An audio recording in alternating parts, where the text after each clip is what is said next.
Hello everyone, and welcome to Dandelion Lessons here on YouTube. And I'm filming today from a blue sky that's sort of spattered with white frothy clouds, and it's warm. It was 50 degrees this morning when we went outside to have our coffee, and it's just full of bird song and animals busying themselves and nesting birds bringing food back to their nest. It's just like alive out there. It's really wonderful. And to be honest with you, it was a long winter here. It wasn't my favorite winter. You know, we never really had a lot of snow, but it was just cold and damp, like not the inviting kind of winter that we often have here where we just get tons of snow and you just can't wait to get out and play in it. It just never felt like that. So spring is really welcome this year. I don't know about where you are. And maybe you're a person who just doesn't like winter and you're thankful for spring. And maybe you're also on the other side of our planet and you are just winding down from summer and entering into the time of repose of autumn and winter. So we're all in a different place, but I think we can all relate to the idea of spring. And no matter what time of year it is, it's something that can be very useful to us. And I wanted to begin today by reading a poem from this book, and it's called Spring, A Spiritual Biography of the Season. I've had it a long time, and within it are some of my favorite authors, Annie Dillard, Isak Dinesen, Donald Hall, Jane Kenyon, Barbara Kingsolver, so many wonderful writers in this little anthology. And this particular poem is from Nancy Stringfellow, and it's called Report from Grimes Creek After a Hard Winter. The rue survived, the rue and the bitter hyssop. Remembered sorrow can survive the bitterest cold. But the lovely lemon thyme lost its life in the stone-hard ground, its delicate roots shriveled for lack of warmth. Some of the herbs are coming back, hardy horehound, lemon balm, and the astringent bee balm, that western bergamot whose faintly medicinal fragrance Mormon ladies use to scent their handkerchief boxes. Schooled in hardship, it drove its roots deep underground and waited out the winter. Now toughened and durable, it makes its way to the sun. Stray tendrils of mint wandering far from their beds, battening on earthworm castings, smothered the sage. Mint is fine on lamb, but it takes the pungency of sage to give any flavor to an Albertson turkey. Nothing can stop the time. Never say that time must have a stop. The tansy is shouting hallelujahs of joy for Easter coming, and of course jonquils and crocuses and grape hyacinths never have given a damn.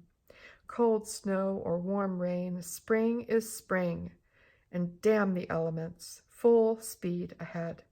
And it's early yet. Some roots may still be asleep, warm and safe and lazy, waiting for May or June, or maybe the second coming. So I love this poem, and of course all poems deserve to be read more than once, but I will let you look it up yourself. It's Nancy Stringfellow, Report from Grimes Creek After a Hard Winter. And it says here, the lemon thyme with its delicate shriveled roots may not be dead, but only awaiting its awakening call, as indeed we are. And I love this poem because I love how it sort of I mean, there's many levels to it, obviously, but it sort of talks about how different plants approach spring differently, right? And some just march on in and are wide awake and ready to go. And some take a little more time, and some you're not even sure if they're even going to come back. I just went out this morning and I was looking in my garden for an artichoke that we planted last year that bloomed and did amazing things, and there's still no sign of it. So we're a little nervous, but maybe it'll surprise us yet, you know, so you never know when things might come back. But I think there's a lesson here for us too in our creative practices. And sometimes it feels like everything we know has just escaped us, right? Hold on one second. I'm going to turn off my heater. Hold on. Sorry about that. I didn't even know why it's on, except for that when we woke up, it was freezing in the house. Colder in here than it was outside. So anyways, about our creative practice. Sometimes it feels like, and I know it has for me up until very recently, like everything I've ever learned and everything I've ever done has just flown out the window. And I feel like I'm just struggling to start from scratch all the time, you know, and we can look at those times of dryness in our creative lives as winter, you know, and sometimes we have growing pains, I guess, and sometimes we need to rest. You know, sometimes we need that little bit of respite from the work that we do, especially if we're intense about it, you know, especially if we're a person who gets up every day and gets to work with, you know, in a creative way, no matter what our job is. You know, a lot of us have to do it every day, day in and day out. And no matter what we do, it takes our reserves and our creativity to get it done and to do it well. But with our creative practice, it can really seem disheartening sometimes. And I think it's really a wonderful thing to think of it in terms of the seasons, and that sometimes our creative selves need that winter time. We need that time to take a deep breath and sleep for a little bit, you know, and then that magical thing happens, as it always does. In its own time, it comes back, right? In its own time, it comes back. So it may be like my sleepy artichoke, or it may be like that snowdrop that came up, and the primrose that came up in my garden when there was still snow on the ground, you know, so we never know how it's going to come back. But the thing is that it does, right? So we can't worry too much. We can't worry too much. And this morning, I picked up a tarot deck that I love. It's called the Luminous Void Tarot. And I drew 3 cards for myself, and one of them was the Ace of Wands. And boy, if that's not the card of spring, I don't know what is. So the Ace of Wands is, it's totally about burgeoning new life, this divine spark that causes life in everything, in creation and growth, right? And so I love how this artist has depicted it, where there might be a storm cloud on the horizon, right? But this has fed this tree branch or twig or wand, and it's starting to blossom and to leaf out. And so we can think of this as a symbol, you know, of our creativity. And so today I would like to paint our own little wands with burgeoning growth. And I have here a piece of cold press. Actually, this is not cold press. This is BFK Reeves printmaking paper that I've torn into smaller pieces. But it has a surface very similar to a cold press or a vellum finish in a drawing paper. And then I have my trusty 000 squirrel mop. And today I chose my special paint box, which is all of my favorites, tucked into this beautiful handmade wooden box made by Annetta Cohn's husband, Annetta of Nature Sketches. And I just love this box. And so in it, I put all my favorites of the moment, and it changes. Yeah, I never know. So every now and then I rearrange it a little bit. And these I just put in there yesterday. So normally I put glue dots on the bottom so the pans stay put when they're easily removed, and I can switch it up. So with these paints, I do not spray because of the wooden box. I just put a drop of water into each pan to wake them up. And I never know what colors I'm going to use, so I just march across and do the whole thing. And while I'm doing that, just admire them. These beautiful paints made from plants and minerals and rocks. These are all, except for maybe one or two, made with natural elements from the earth. So I am just going to put some music on, and I'm going to think about my wand, and that's had a winter's rest and is about to wake up and burst into blossom again. All right.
was enjoyable and a fairly simple thing to do to practice painting a flowering branch, or a leafing branch.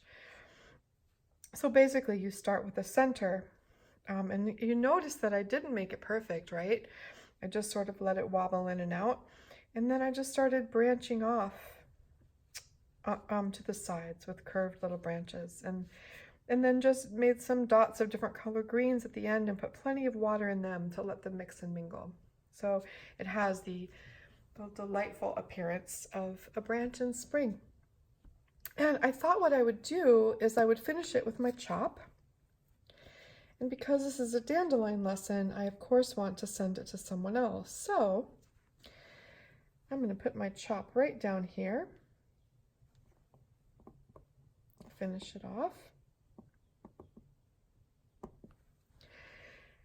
And then when this dries completely, what I think I'll do is I'll go through some of my poetry books and find a short poem about spring and rebirth. And starting fresh, and I'll write the poem on the back and then send it in the mail to someone who might also need a breath of spring in their life right now. Yeah, so that's really it for today. Just that whole notion of sometimes we need that winter, you know, and when spring comes, it comes in different ways for everyone. And the most comforting part is that we know that it always comes. It really will. Sometimes it just takes longer than others. All right, depending on where we are. Oh, the other thing is at the bottom of my branch, I put some beautiful rose gold paint, and just for that spark of life and creativity, just to feed my branch with some sparkles. All right, everybody, thank you so much for being here, and I will see you next week with an Artist for Everyone video. Take care. Thank you.